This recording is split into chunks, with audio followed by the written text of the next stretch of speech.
One thing that really stood out to me, Mike, that I have to ask you about in your book is the positioning of where you sit in a meeting, in a face-to-face meeting.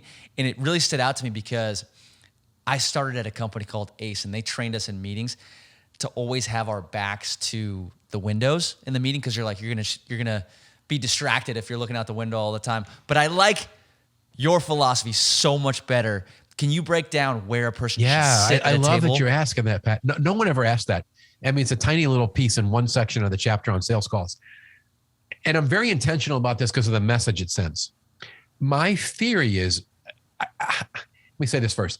I hate the awkward adversarial dynamic that you tend to feel when you're in a meeting with a prospect. Like, it's like we're pitching, they're resisting, and we're either figuratively or literally sitting on opposite sides of the table.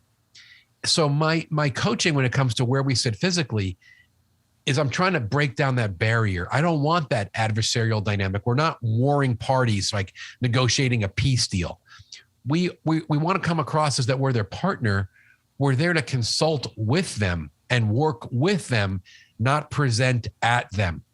So whenever possible, I want to sit like catty corner, kind of next to, alongside. And you can't sit on the same side of the table if it's one-on-one, because that would be ridiculously awkward. Almost like even my wife and I, when you go on a date, like a restaurant, you don't rarely sit, only on Valentine's do we sit on the same side of the table.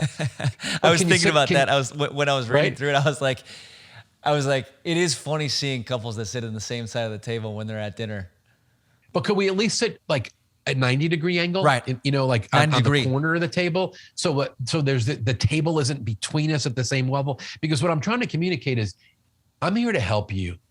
And we're going to work on this together. My friend Anthony Anarino, who I think is the smartest guy in this business, he wrote the foreword to 2 of my books. This is his expression. He says, sales isn't something you do to somebody. It's something that you do with them for their benefit.